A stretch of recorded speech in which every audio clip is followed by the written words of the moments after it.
So, friends ఇవాళ మీకందరికీ కూడా యాక్టివా 6Gకి జనరల్ సర్వీసింగ్ అంటే, జనరల్ సర్వీసింగ్ అంటే మెకానిక్ టెక్నీషియన్ ఏం జేస్తాడు? అంటే ఏవేవి చేసుకోవాలి ఖచ్చితంగా ఒక సర్వీస్‌లో షోరూమ్‌లో ఏవైతే చేస్తారో, ఏవైతే చేసుకోవాలో మొత్తం నేను ఇవాళ మీకు చెప్తాను. ఏమాత్రం గూడా మీకు మిస్ చేయకుండా. సో, ఫస్ట్ ఆఫ్ ఆల్ ఈ వెహికల్ కస్టమర్ నాకు చేసింది వీడియో పెట్టమన్నారు. సో, వాని కోరిక మేరకు అట్లానే చాలా మందికి యూజ్ అవుతదని జెప్పేసి ఈ ఇష్యూ జెప్తున్నా. సో, ఫస్ట్ జనరల్ సర్వీసింగ్‌లో మనం చెక్ చేసుకోవాల్సినవి ఏంటంటే ఇంజిన్ ఆయిల్, గేర్ ఆయిల్, 2 బ్రేకులు అడ్జస్ట్‌మెంట్, ఎయిర్ ఫిల్టర్ క్లీన్ జేసుకోవాలి. అట్లానే ఇంకా ఏమైనా అదర్ ఇష్యూస్ అంటే కస్టమర్ దీనికేంటంటే చాలా ఇష్యూస్ చెప్పారు. అవి కూడా ఇందులో ఇంక్లూడ్ చేస్తున్నా. సో, అలానే నా ఫేస్ చాలా నుంచి మీకు చూపించలేదు కాబట్టి చూపించాలి అని ఫిక్స్ అయ్యి చూపిస్తున్నా. సో, ఫస్ట్ ఆఫ్ ఆల్ ఏదైనా వెహికల్ మన దగ్గరికొచ్చినప్పుడు జనరల్ సర్వీసింగ్‌లో పార్ట్‌లో యాక్టివా 6Gకి సెంటర్ స్టాండ్ ఏయనక్కర్లేదండి. ఇంజిన్ ఆయిల్ మార్చనీకి, దించనీకి. సో, ఫస్ట్ దానికైతే 12 సైజ్ బిట్ ఉంటుంది. ఆ 12 సైజ్ బిట్‌తో ఆ ఇంజిన్ ఆయిల్ బోల్ట్ అయితే లెఫ్ట్ సైడ్ అయితే ఓపెన్ చేసేయండి. ఓపెన్ చేసేసి సైడ్ స్టాండ్ వేసుకుంటే చాలు కంప్లీట్‌గా ఆయిల్ మొత్తం అయితే వచ్చేస్తుంది. అట్లనే సైడ్ స్టాండ్ వేసి మళ్ళా నించోబెట్టి రైట్ సైడ్ వాల్చండి, లెఫ్ట్ సైడ్ పెట్టండి. అటు ఇటు వాల్చితే ఇంజిన్‌లో ఆయిల్ అయితే బయటకొస్తుంది. కానీ ఇంకోటేంటంటే బండయితే ఖచ్చితంగా ఒక 1 మినిట్, 2 మినిట్స్ స్టార్ట్ చేస్తే హెడ్‌లోనున్న ఆయిల్ మొత్తం ఆయిల్ అంతా మళ్ళీ పంప్ అయ్యి బయటకొస్తుందనమాట. సో, ఇంజిన్ ఆయిల్ డ్రైన్ చేసేసాం. ఇప్పుడు మనం గేర్ ఆయిల్ కూడా డ్రైన్ చేసుకోవాలి. బ్రదర్ గేర్ ఆయిల్ అనేది ఎప్పటికి మార్చుకోవాలి? ఎన్ని కిలోమీటర్లకి మార్చుకోవాలి? సో, ఈ విషయానికొస్తే గేర్ ఆయిల్ అనేది మనకి కేవలం బ్యాక్ వీల్‌కి మాత్రమే ఉంటుంది ఆయిల్.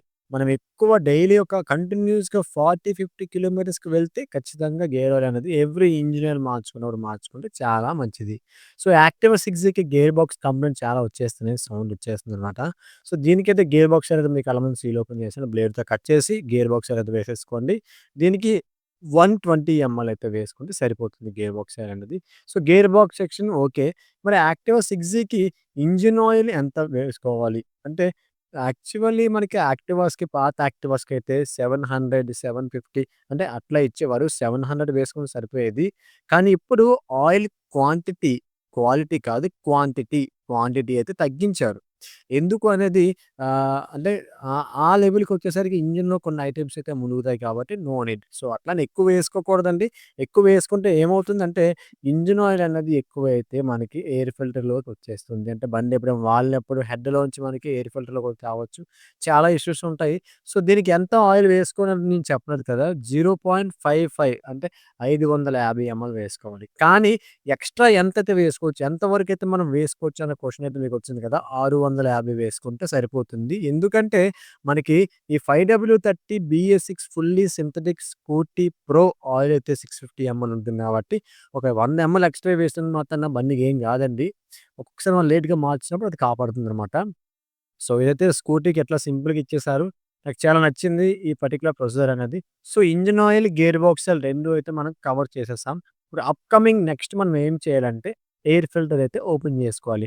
బ్రదర్ ఈ యాక్టివా 6Gకి ఎయిర్ ఫిల్టర్ ఎట్లా ఓపెన్ చేయాలి? అంటే కామన్‌గా పాత యాక్టివా లాగానే డిక్కీలో ఉన్న బోల్ట్స్ 12 బోల్ట్స్ ఓపెన్ చేస్తే సరిపోతుందా అంటే లేదండి. కొద్దిగా మార్చారు 6G కదా!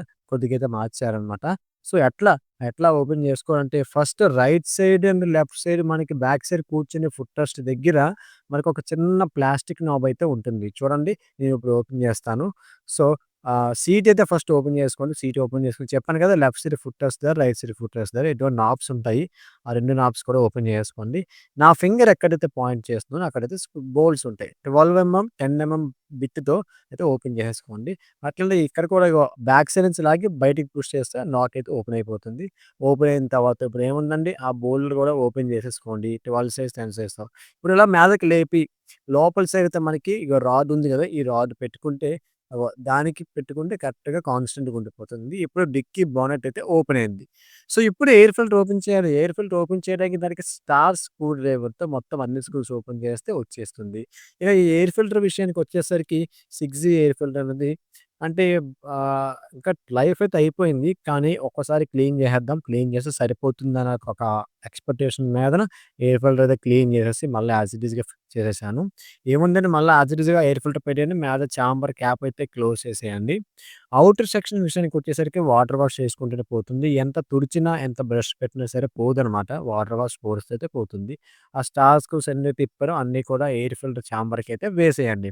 ఇప్పుడు మన జనరల్ సర్వీసింగ్‌లో పార్ట్‌లో ఇంజిన్ ఆయిల్ మార్చాము, గేర్ ఆయిల్ మార్చాము, ఎయిర్ ఫిల్టర్ మార్చాము.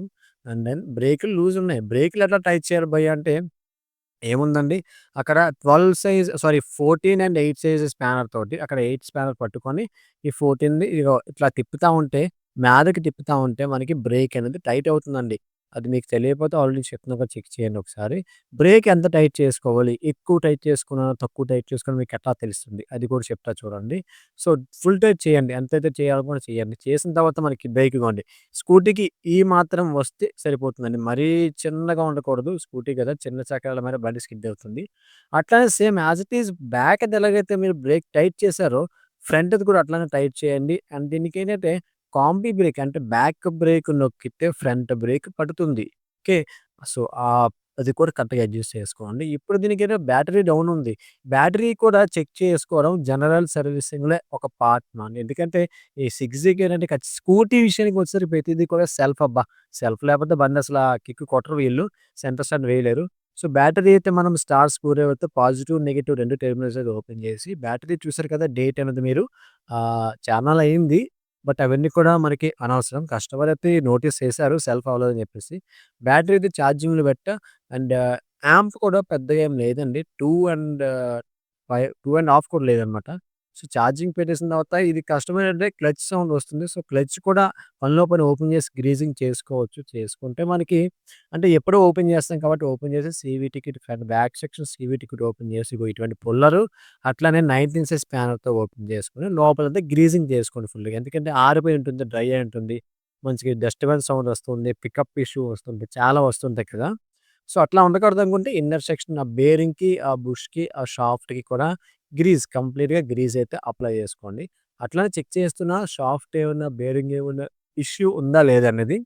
చూడండి ఇన్నర్ అసలు బేరింగ్ మొత్తం క్లారిటీగా కనిపిస్తుంది. ఏమాత్రం గ్రీజ్ లేదు దానికి. సో, ఎంప్టీగా ఉన్న దానికి ఫుల్‌గా గ్రీజ్ అయితే అప్లై చేసి దానికైతే మళ్ళీ ఫిట్ చేసేస్తున్నాను నేను. జనరల్ సర్వీసింగ్‌లో ఇది కూడా వన్ ఆఫ్ ద పార్టేనండి. చేసుకోవాలి ఖచ్చితంగా స్కూటీకి. మన బైక్‌కి క్లచ్ ప్లేట్స్ ఎలానో దీనికి ఇది అలాగనమాట. పికప్ అనేది దీని మీద బేస్ అయి ఉంటుంది. సో, ఎట్లైనా ఓపెన్ చేసాం కాబట్టి కిక్ రాచెట్ వీల్‌కి అట్లనే బేరింగ్‌కి మొత్తం అన్నిటికి కూడా ఫుల్‌గా గ్రీజ్ అప్లై చేసేసి, ఈ రోలర్స్‌కైతే గ్రీజ్ అవసరం లేదు. అది గ్రీజ్ పెడితే కొన్ని కేసెస్ పోతుందన్నమాట. సర్లే బెల్ట్ కూడా తెలా ఓపెన్ చేసి చూస్తే అది హోండా కంపెనీ, బెండో కంపెనీ. So, no issue. ఆ బండితో వచ్చిన బెల్టే. కస్టమర్ వెల్ మెయింటైన్డ్ అన్నమాట. ఎవరికీ ఇవ్వరు ఫస్ట్ ఆఫ్ ఆల్. అట్లా అయితేనే బండి ఎక్కువ కాలం వస్తుందండి. హ్యాండ్ మారితే బండి తుక్కుని హ్యాంగ్ కొడతారు ఎవరు కూడా. సో, మన ఛానెల్‌ని సబ్స్క్రైబ్ చేసుకొని చెప్పడం మర్చిపోయాను. ఇంక దీనికి కస్టమర్ యాక్సిలరేటర్ కేబుల్ పట్టేస్తుందన్నారు. ఇది జనరల్ సర్వీసింగ్‌లో పార్ట్ అయితే కాదు. సో, మనం యాక్సిలరేటర్ కేబుల్ పట్టేసింది కాబట్టి దాన్ని మళ్ళా అడ్జస్ట్ చేసి యాక్సిలరేటర్ కేబుల్ అయితే వేసేసాము. సో, నెక్స్ట్ ఏంటి ఇంకేముంది యాక్సిలరేటర్ అయితే పట్టలేదు. ఇప్పుడు క్లియర్. ఓకే.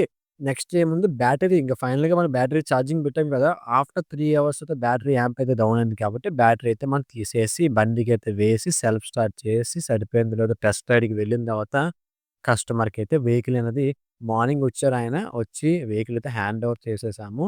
సో, ఫ్రెండ్స్ ఈ విధంగా అయితే మనం యాక్టివా 6కి జనరల్ సర్వీసింగ్‌లో ఏవైతే చేయించుకోవాలో అవన్నీ అయితే మనం కవర్ చేసేసాం మాక్సిమం. మాక్సిమం ఒక 100% కవర్ చేసాము. సో, మరొక కొత్త వీడియోతో మీ ముందుకొచ్చేస్తాను. మీరు ఏమన్నా ఇంకేమైనా డౌట్స్ ఉంటే కామెంట్ సెక్షన్‌లో మెన్షన్ చేయండి. మన ఛానెల్ సబ్స్క్రైబ్ చేసుకొని ఇన్‌స్టా అకౌంట్ అయితే ఫాలో చేసేయండి ఫ్రెండ్స్.